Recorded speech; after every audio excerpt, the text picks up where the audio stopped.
Coba deh bayangkan sejenak. Anda lagi berurusan sama lembaga pemerintah. Urusannya penting banget, menyangkut keuangan Anda, katakanlah soal pajak. Anda ingin semuanya transparan, memastikan gak ada yang salah paham. Jadi, ya Anda keluarkan ponsel untuk merekam pertemuan itu. Tiba-tiba seorang petugas menghentikan Anda. Maaf, dilarang merekam. Anda pasti tanya kan, dasarnya apa? Jawabannya, sebuah pasal tentang kerahasiaan jabatan. Nah, ini bukan sekedar skenario, tapi ini adalah inti dari apa yang bakal kita bongkar hari ini. Dan yang luar biasa ya, sumber kita kali ini bukan artikel berita atau laporan investigasi, tapi sesuatu yang jauh lebih fundamental. Sebuah permohonan resmi uji material yang diajukan ke Mahkamah Konstitusi Indonesia. Jadi kita akan melihat langsung ke jantung perdebatan hukum di level tertinggi. Tepat sekali. Ada seorang warga negara namanya Fung Xiawan yang menantang cara Direktorat Jenderal Pajak atau DJP menafsirkan salah satu pasal paling dasar dalam hukum kita, yaitu pasal 34 di Undang-Undang Ketentuan Umum dan Tata Cara Perpajakan UU KUP. Pasal ini niat awalnya kan baik ya, melindungi kerahasiaan data wajib pajak, tapi justru dianggap jadi senjata untuk menghalangi transparansi. Nah, misi kita hari ini adalah coba bongkar sebenarnya apa sih akar masalahnya, kenapa larangan merekam bisa sampai ke meja hakim konstitusi, dan yang paling penting, apa artinya ini semua bagi hak-hak Anda. Oke, mari kita mulai dari fondasinya dulu ya. Aturan mainnya. Semua ini berpusat pada satu ayat dalam satu pasal. Pasal 34 ayat 1 UU KUP. Kalau dibaca sekilas, bunyinya terdengar sederhana dan sangat protektif. Kalau disederhanakan, isinya kurang lebih begini. Setiap pejabat dilarang memberitahukan kepada pihak lain tentang segala sesuatu yang ia ketahui dari wajib pajak. Tujuannya mulia kan? Betul, tujuannya untuk melindungi data kita semua agar tidak bocor. Tapi disitulah masalahnya. Persis, masalahnya justru bersembunyi di dalam kata-kata yang kelihatannya lugas itu. Bagi pemohon, 3 frasa kunci, yaitu setiap pejabat, lalu pihak lain, dan segala sesuatu, itu yang dalam ilmu hukum disebut sebagai norma kabur atau fake norm.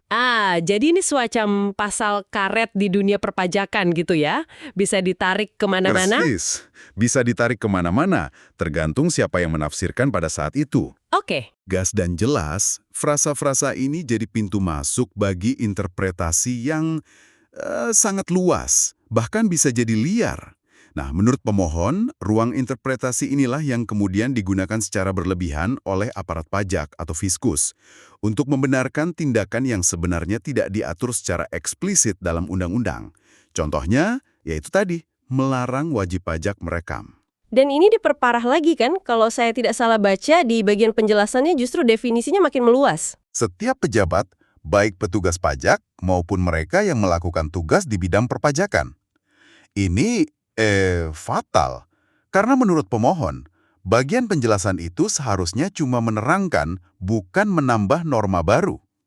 Akibatnya, seorang konsultan pajak atau kuasa hukum seperti Fung Xiawan pun bisa dianggap sebagai pejabat yang terikat kewajiban rahasia ini.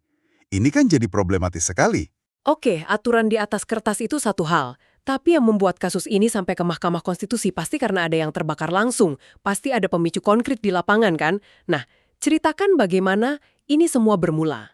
Tentu, ini bukan lagi soal teori hukum. Ini pengalaman nyata. Peristiwa puncaknya terjadi pada Oktober 2023 di Kantor Pelayanan Pajak Jakarta Taman Sari. Saat itu, Fung Xiawan bertindak sebagai kuasa wajib pajak untuk kliennya, Feli Anastasia. Mereka datang untuk memenuhi panggilan pemeriksaan.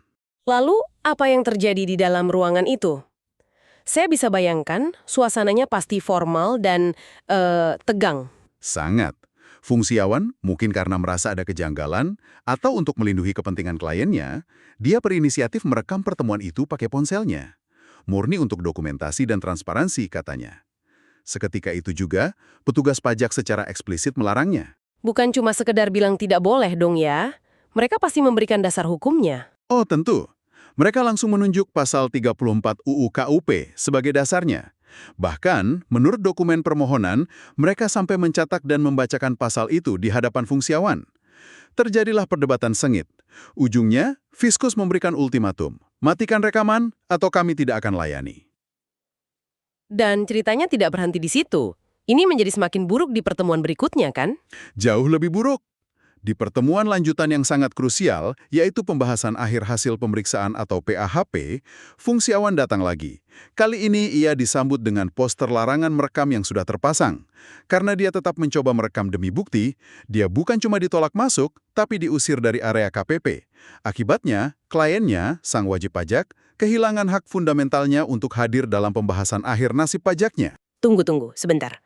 Jadi kliennya diusir, nggak ikut rapat sama sekali, tapi prosesnya jalan terus. Ini bagian yang paling sulit saya pahami. Dan menerbitkan surat ketetapan pajak kurang bayar atau SKPKB. Dan di dalam surat itu, ada satu kalimat yang benar-benar janggal. Ini yang paling mencengangkan. Di dalam surat ketetapan itu tertulis bahwa wajib pajak menyetujui untuk membayar sejumlah uang. Pertanyaannya, gimana bisa ada persetujuan kalau orangnya saja tidak ada di ruangan? Tidak ada persetujuan lisan, tidak ada tanda tangan, tidak ada apa-apa. Ini menunjukkan betapa berbahayanya penafsiran sepihak atas sebuah aturan. Kerahasiaan dipakai sebagai tameng untuk meniadakan hak partisipasi. Dan ini bukan cuma kejadian sekali saja, kan? Ada pola yang sama terjadi lagi, untuk memastikan ini bukan anomali. Betul, ini yang menguatkan argumen adanya masalah sistemik. Pada Maret 2025, peristiwa serupa terulang. Lokasinya di KPP Jakarta Cengkareng, dengan klien lain bernama Rudi. Polanya identik, dilarang merekam, tidak diizinkan ikut pembahasan akhir, dan ujungnya terbit SKPKB senilai 10,5 miliar rupiah. Tanpa klien diberi rincian perhitungannya sama sekali. Jadi jelas, ini bukan insiden terisolasi. Oke, jadi dari dua pengalaman pahit ini, Fungsiawan membangun argumennya ke Mahkamah Konstitusi. Dia nggak hanya bilang saya diperlakukan tidak adil, tapi dia menghubungkannya langsung dengan pelanggaran hak-hak paling dasar yang dijamin oleh UUD 1945. Coba kita bedah argumen konstitusionalnya. Ada 3 pilar utama dalam argumennya. Pertama, dia berpendapat bahwa praktik ini melanggar asas negara hukum, yang dijamin oleh Pasal 1 Ayat 3 UUD 1945. Inti dari negara hukum itu kan adanya aturan yang jelas, terukur, dan tidak menimbulkan tafsir ganda yang merugikan warga negara.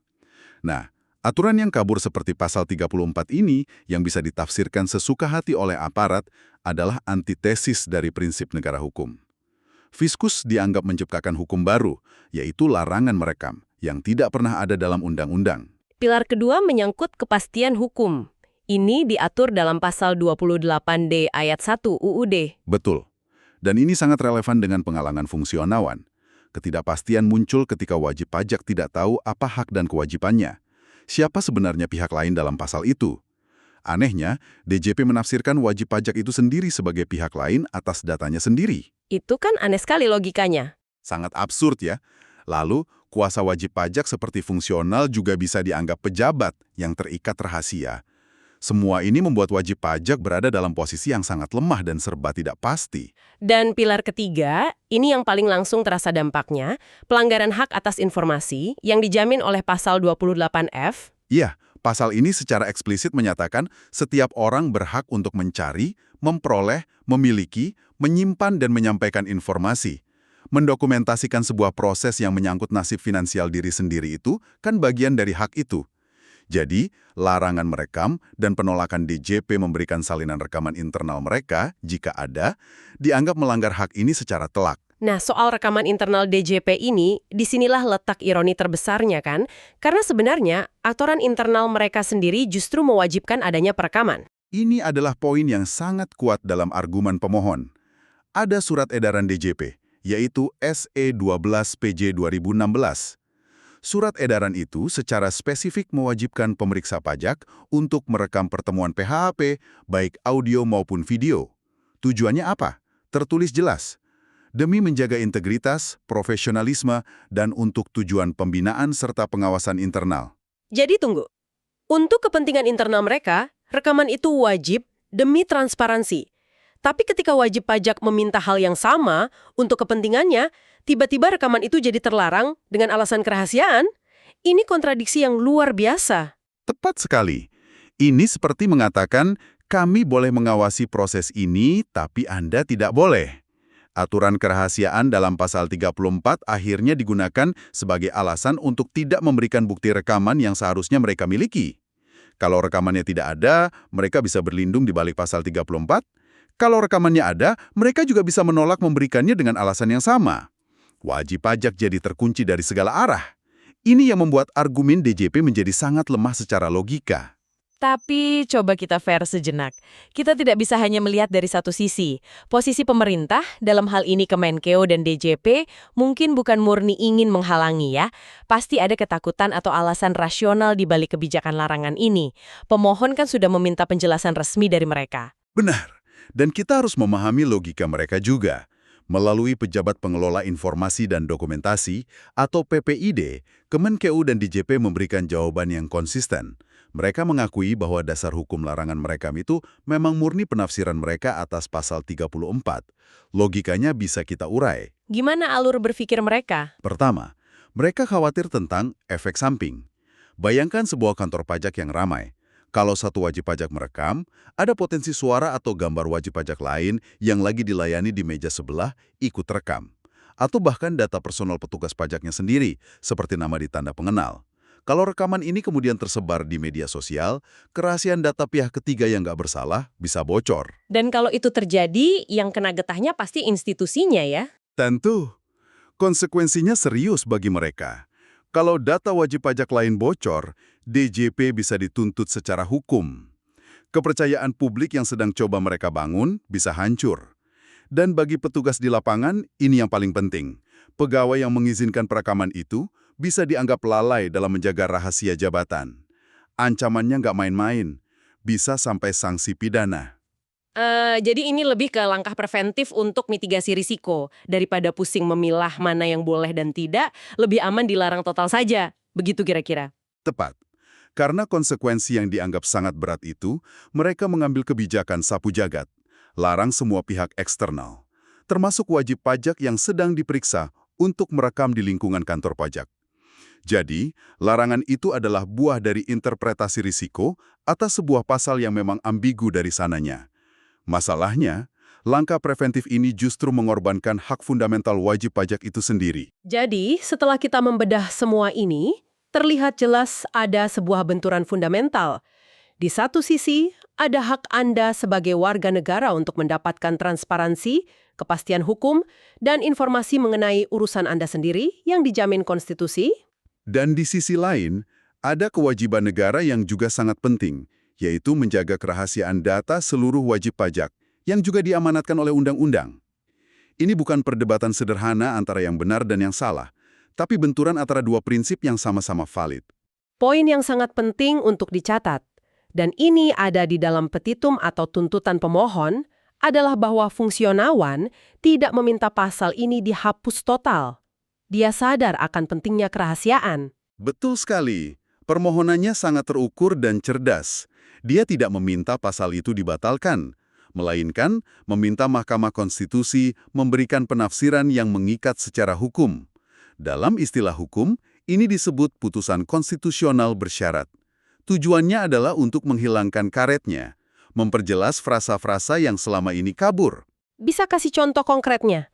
Penafsiran seperti apa yang diajukan?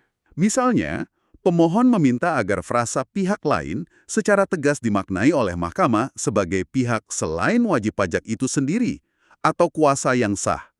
Dengan tafsir ini, wajib pajak tidak akan pernah lagi bisa dianggap sebagai pihak lain atas urusannya sendiri. Logikanya jadi lurus kembali.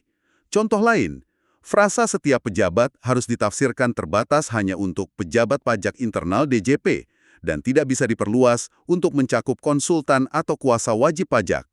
Ini akan memberikan kepastian hukum yang selama ini hilang. Sesuatu untuk Anda renungkan. Di era digital saat ini, di mana transparansi begitu lantang dituntut dan hampir setiap orang membawa alat perekam di sakunya, bagaimana kita menyeimbangkan antara hak publik untuk mengawasi kinerja aparat dan kewajiban aparat untuk melindungi data? Dan disinilah kita sampai pada sebuah paradoks. Teknologi memberi kita alat untuk transparansi total. Tapi hukum yang sama yang dirancang untuk melindungi kita, melindungi data kita, juga digunakan untuk menciptakan kotak hitam dalam prosesnya. Jadi pertanyaannya mungkin bukan lagi sekedar boleh atau tidak boleh merekam, tapi sebuah pertanyaan yang lebih mendasar. Siapa yang memegang kendali atas narasi kebenaran dalam sebuah proses hukum ketika informasi itu adalah tentang diri Anda sendiri?